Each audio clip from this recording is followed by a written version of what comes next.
Hello students, स्वागत है आपका केमिकल कंट्रोल एंड कोऑर्डिनेशन इस चैप्टर के एक और नए लेक्चर में। आज के लेक्चर में हम स्टार्ट करने वाले हैं विथ एंडोक्राइन ग्लैंड्स। और सबसे पहला एंडोक्राइन ग्लैंड जो हम पढ़ेंगे वो है पिट्यूटरी ग्लैंड। तो शुरू करते हैं विथ पिट्यूटरी ग्लैंड। देखो, पिट्यूटरी ग्लैंड जो है वो हमारे बॉडी में जितने भी एंडोक्राइन ग्लैंड्स हैं उसमें से सबसे स्मॉलेस्ट एंडोक्राइन ग्लैंड ये है।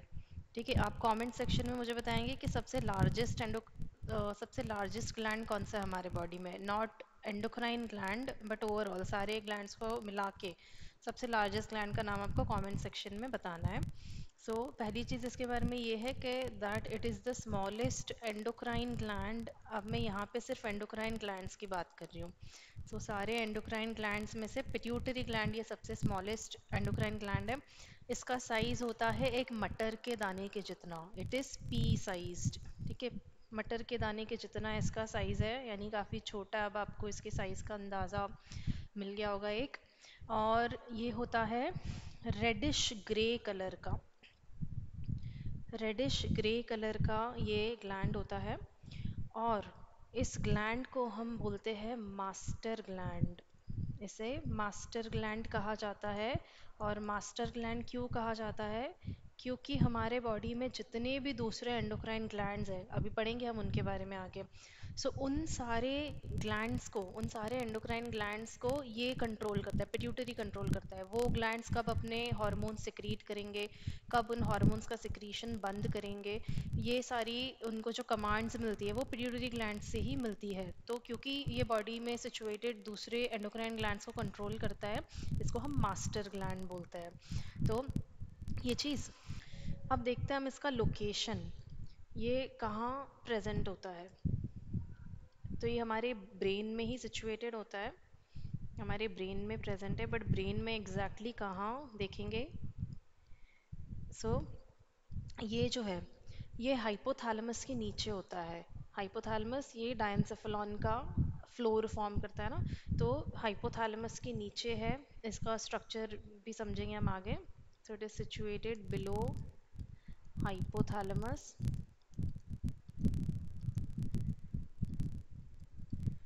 और देखो, एक बोन है स्पीनॉइड बोन। तो ये जो बोन है ये हमारा क्रेनियम फॉर्म करने में हेल्प करता है। क्रेनियम यानी ब्रेन बॉक्स जो हमारे ब्रेन को प्रोटेक्ट करता है। तो वो 8 बोन्स से बना होता है, उसमें से एक होता है स्पीनॉइड बोन। ये मैंने बना दिया स्पीनॉइड बोन। तो अब जैसे आप देख रहे हो कि इस स्पीनॉइड बोन में मैंने एक ये डिप्रेशन बनाया है। तो ये जो डिप्रेशन है, इस डिप्रेशन को हम बोलते हैं सेला टर्सिका। स्पीनॉइड बोन के अंदर ये जो डिप्रेशन है इसको हम बुलाते हैं सेला टर्सिका। ये है सेला टर्सिका। इसी सेला टर्सिका के अंदर हमारा पिट्यूटरी ग्लैंड प्रेजेंट होता है ऐसे।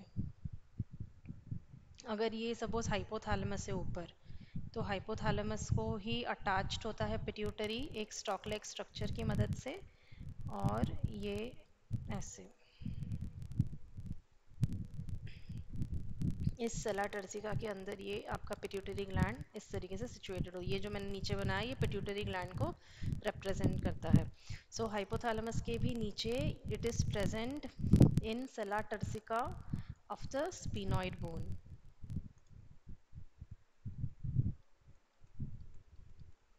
तो ये इसका लोकेशन है।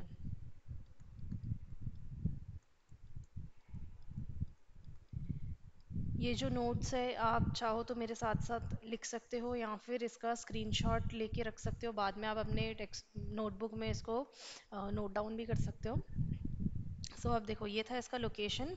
अब हम आते हैं स्ट्रक्चर पे। अब हम देखते हैं स्ट्रक्चर ऑफ पिट्यूटरी ग्लैंड। तो देखो, जो पिट्यूटरी ग्लैंड है हमारा, ये एक बाइलोब्ड स्ट्रक्चर है, दो लोब से बना है।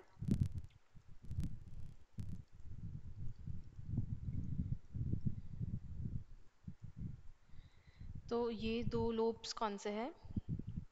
एक है एंटीरियर लोब और एक है पोस्टीरियर लोब। अब इनके नाम से ही आपको समझ आ गया, एंटीरियर यानी जो आगे सिचुएटेड है, पोस्टीरियर यानी जो पीछे सिचुएटेड है। तो एक है एंटीरियर लोब और दूसरा है पोस्टीरियर लोब। अब एंटीरियर लोब का ही दूसरा नाम है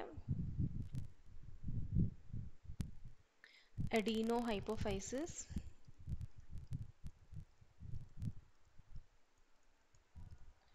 इसे हम कहते हैं एडिनो हाइपोफाइसिस। और पोस्टीरियर लोब का दूसरा नाम है न्यूरो हाइपोफाइसिस। अब यहाँ पे ये हाइपोफाइसिस क्यों कह रहे हैं हम, क्योंकि पिट्यूटरी ग्लैंड का दूसरा नाम है हाइपोफाइसिस। पिट्यूटरी ग्लैंड को हम हाइपोफाइसिस भी बुलाते हैं। और यहाँ पे एडीनो का मतलब है जो आगे है, क्योंकि ये एंटीरियर लोब है ना, तो आगे की तरफ सिचुएटेड है, तो एडीनो यानी आगे, इसीलिए एडीनो हाइपोफाइसिस।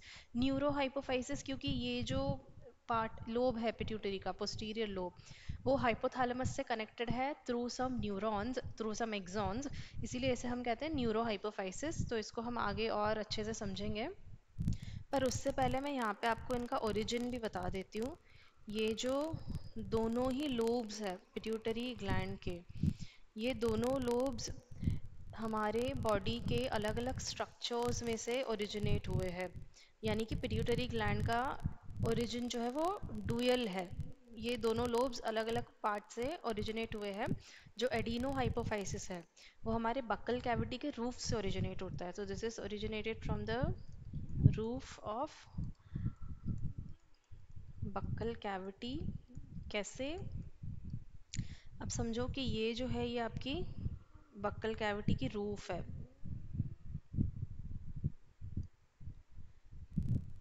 ये मैंने बना दी रूफ ऑफ बक्कल कैविटी। ठीक है, रूफ ऑफ बक्कल कैविटी। अब देखो ये जो बक्कल कैविटी की रूफ है, इससे एक अप जब एम्ब्रियोनिक डेवलपमेंट चल रही होती है हमारी, तो उस दौरान इसमें से एक अपवर्ड आउटग्रोथ एमर्ज होती है ऊपर के डायरेक्शन में, जो कि बक्कल कैविटी की रूफ से जाती है सीधा ब्रेन तक। और ये जो आउटग्रोथ है ये फॉर्म करती है एंटीरियर लोब ऑफ पिट्यूटरी। तो यहाँ से पिट्यूटरी का एंटीरियर लोब फॉर्म होता है। और ये जो एंटीरियर लोब है ये जिस स्ट्रक्चर से कनेक्टेड है, ये जो ट्यूब लाइक स्ट्रक्चर यहाँ पे नज़र आ रहा है आपको, इसे हम कहते हैं राटकीस पाउच। ये है राटकीस पाउच। ये राटकीस पाउच फिर फर्दर जब एम्ब्रियोनिक डेवलपमेंट होती है उसमें ये डिसअपियर हो जाता है, मतलब ये लूज लूज हो जाता है यहाँ से। सो इस तरीके से एंटीरियर लोब डेवलप होती है। और जो पोस्टीरियर लोब है, पोस्टीरियर लोब डेवलप होती है फ्रॉम हाइपोथैलेमस। ये हाइपोथैलेमस की डाउनवर्ड एक्सटेंशन होती है। तो this is the downward extension of hypothalamus.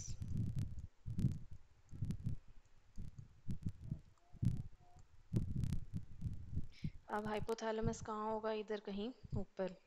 सो इस हाइपोथैलेमस की एक डाउनवर्ड एक्सटेंशन है आपका पोस्टीरियर लोब। यहीं से बनता है पोस्टीरियर लोब ऐसे। सो ये बन गया आपका पिट्यूटरी ग्लैंड इस तरीके से। सो इसका मतलब जो पिट्यूटरी ग्लैंड है उसका ओरिजिन कैसा है? इट हैज़ डुअल ओरिजिन, यहाँ पे हम मेंशन कर सकते हैं द ओरिजिन इज डुअल। दो अलग अलग स्ट्रक्चर्स से इसके जो दोनों लोब्स है वो डेवलप होते हैं। सो अब हम आगे और इसका स्ट्रक्चर समझते हैं और ज़्यादा डिटेल में। चलिए, तो पिट्यूटरी का स्ट्रक्चर और थोड़ा सा डिटेल में हम लोग समझ लेंगे। सो ये सबसे पहले मैं बना दे रही हूँ यहाँ पे हाइपोथैलेमस। अब हाइपोथैलेमस के नीचे ही प्रेजेंट होता है हमारा पिट्यूटरी ग्लैंड। और पिट्यूटरी ग्लैंड हाइपोथैलेमस को जुड़ा होता है इस स्टॉक की मदद से। ये स्टॉक बना लिया हमने। उसके बाद हम पिट्यूटरी के दोनों लोब्स बना देते हैं। सबसे पहले बना देंगे उसका एंटीरियर लोब। और यहाँ पे बनाते हैं पोस्टीरियर लोब। लेबल करते जाएंगे पहले स्ट्रक्चर्स को। सो ये जो है, ये हमने बनाया है हाइपोथैलेमस, और हाइपोथैलेमस के नीचे ये जो स्टॉक है इसे हम कहते हैं इनफंडिबुलम, या फिर इसे हम कहेंगे हाइपोफाइजियल स्टॉक। इनफंडिबुलम और हाइपोफाइशियल स्टॉक। इसी स्टॉक की मदद से जो हाइपोथैलेमस है वो पिट्यूटरी को अटैच्ड होता है। अब नीचे ये जो है ये है पिट्यूटरी ग्लैंड। अब ये वाला जो है सब बड़ा वाला जो आपको लोब दिख रहा है ये एंटीरियर लोब है और पीछे ये पोस्टीरियर लोब। सो अब देखो ये जो तीनों ही दोनों ही लोब्स है ये तीन तीन पार्ट्स में डिवाइडेड होते हैं। सबसे पहले एंटीरियर लोब के पार्ट्स देखते हैं। तो ये जो थोड़ा सा इस ट्यूब की तरफ है, स्टॉक की तरफ है, ये वाला जो पार्ट है इसे हम कहते हैं, ये इसे हम कहेंगे पार्स ट्यूब्युलरिस। ये है पार्स ट्यूब्युलरिस। ये वाला पार्ट रहेगा जो सबसे नीचे वाला डिस्टल पार्ट है, इसे हम कहते हैं पार्स डिस्टैलिस। ये इंटीरियर पिट्यूटरी के पार्ट्स देख रहे हैं हम लोग। और ये जो क्लेफ्ट फॉर्म हो रही है यहाँ पे एंटीरियर एंड पोस्टीरियर लोब के बीच में, ये जो क्लेफ्ट है ये है पार्स इंटरमीडिया। यहाँ पे सिचुएटेड होता है पार्स इंटरमीडिया, या जिसे हम मीडियन लोब भी कहते हैं। Median lobe of the pituitary gland, parse intermedia, but it is a part of the anterior lobe only. Parse intermedia. तो ये जो तीन पार्ट्स है ये है आपके एंटीरियर लोब के, पिट्यूटरी का जो एंटीरियर लोब है उसी के ये तीनों पार्ट्स है। तो ये तीनों मिलके pars tubularis, intermedia and distalis form the anterior lobe of pituitary, या जिसे हम एडिनोहाइपोफाइसिस भी बोलते हैं। अब इसी तरीके से जो पोस्टीरियर लोब है, पोस्टीरियर लोब भी तीन पार्ट्स में डिवाइडेड है।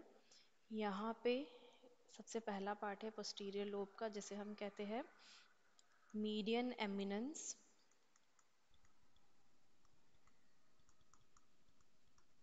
हाइपोथैलेमस से थोड़ा नीचे मीडियन एमिनेंस, ये है पार्स नर्वोसा। और इनफंडिबुलम भी एक आपके पोस्टीरियर लोब का ही पार्ट है। सो ये तीनों मिलके infundibulum, median eminence and pars nervosa तीनों मिलके फॉर्म करते हैं posterior lobe of your pituitary gland.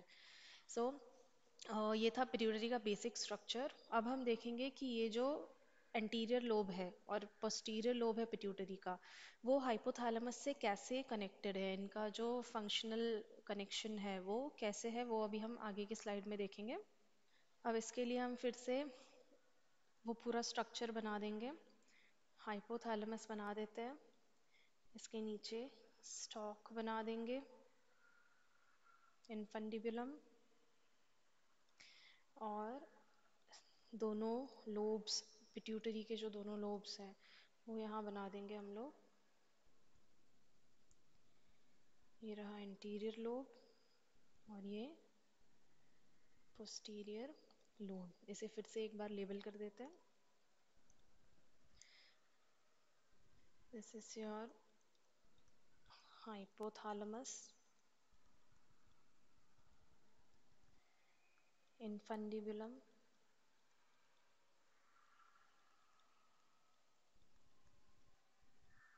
this is the posterior lobe of pituitary gland, anterior lobe और पार्स इंटरमीडिया भी बना देते हैं यहाँ पे, मीडियन लोब ऑफ पिट्यूटरी,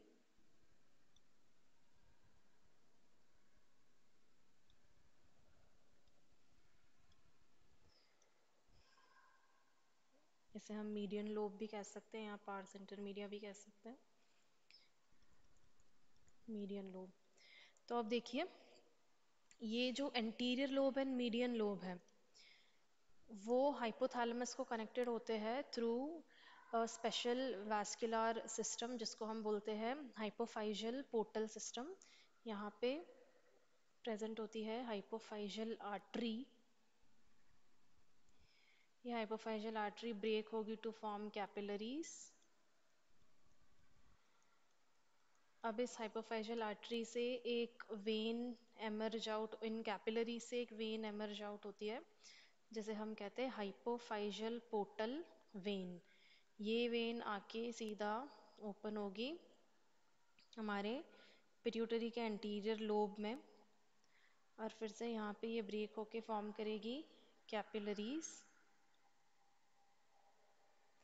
और फिर आगे कंटिन्यू करेगी as hypophyseal when.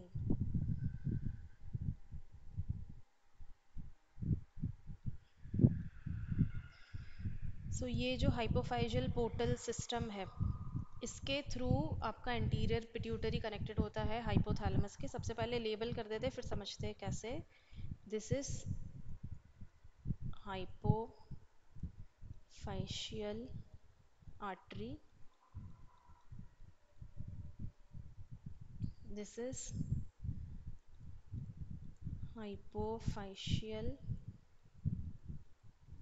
Portal vein. Portal का मतलब क्या होता है, पोर्टल वेन का मतलब क्या होता है, and this is hypophysial when.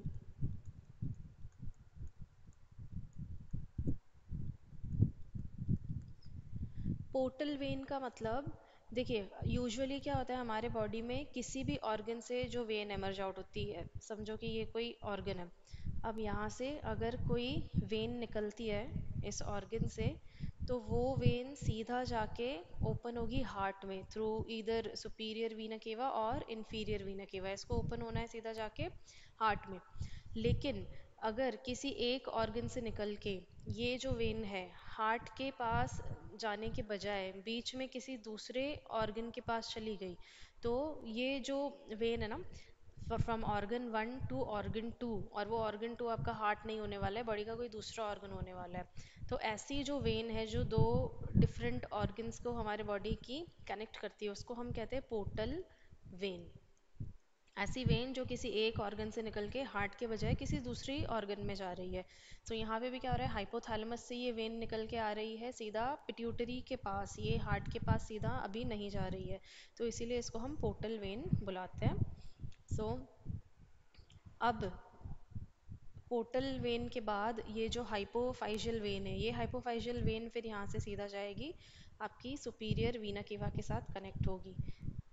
ये जाके आगे कनेक्ट होगी टू सुपीरियर वीना केवा। सो अब देखो क्या होता है, अगर हाइपोथैलेमस से कोई भी हॉर्मोन्स आप एंटीरियर लोब तक पहुंचाने, पिट्यूटरी के एंटीरियर लोब तक पहुंचाने, तो आपका हाइपोथैलेमस क्या करेगा, वो जो हॉर्मोन्स है वो इस पोर्टल सिस्टम के थ्रू, यानी कि वो हॉर्मोन्स इस ब्लड वेसल के अंदर आएंगे और ब्लड के थ्रू, जो ब्लड इन इस पोर्टल सिस्टम के थ्रू ट्रैवल कर रहा है उसके थ्रू ये हॉर्मोन्स सीधा आएंगे हमारे एंटीरियर पिट्यूटरी में, पिट्यूटरी के एंटीरियर लोब में, और वहाँ पे रिलीज होंगे इस तरीके से। और उसके बाद ये हार्मोन्स यहाँ पे डिलीवर करने के बाद आगे जो ब्लड है वो हाइपोफाइजियल वेन के थ्रू सीधा जाएगा हमारे सुपीरियर वीना केवा में और वापस हार्ट के पास जाएगा फॉर सर्कुलेशन। सो इस तरीके से जो हार्मोन्स का ट्रांसफ़र है from hypothalamus to the anterior lobe of pituitary वो इस हाइपोफाइजियल पोर्टल सिस्टम के थ्रू होता है। वैसे ही जो आपका पोस्टीरियर लोब है वो आपके हाइपोथैलेमस से किसी वास्कुलर सिस्टम के थ्रू नहीं बल्कि न्यूरॉन्स के थ्रू कनेक्टेड होता है। यहाँ पे कुछ न्यूरॉन्स प्रेजेंट है और उन न्यूरॉन्स के थ्रू ये आपका पोस्टीरियर लोब पिट्यूट हाइपोथैलेमस को कनेक्टेड होता है। ये एक्सॉन फाइबर्स यहाँ आएंगे और या अब कोई भी जो मैसेजेस है या हॉर्मोन्स है, अगर हाइपोथैलेमस से पिट्यूटरी की जो पोस्टीरियर लोब है वहाँ तक अगर भेजने हैं तो वो इन न्यूरॉन्स के थ्रू आएंगे। तो इसीलिए हम हमारे पोस्टीरियर लोब को न्यूरो हाइपोफाइसिस भी बोलते हैं, क्योंकि ये हाइपोथैलेमस को कनेक्टेड है थ्रू न्यूरॉन्स। इसीलिए इसका दूसरा नाम न्यूरो हाइपोफाइसिस है, यानी हाइपोफाइसिस का वो लोब जो हाइपोथैलेमस को न्यूरॉन्स के द्वारा कनेक्टेड है। सो ये हो गया पिट्यूटरी का डिटेल स्ट्रक्चर। अब इसके बाद हम देखेंगे कि जो आपका पिट्यूटरी ग्लैंड है वो कौन से हार्मोन्स प्रोड्यूस करता है। अब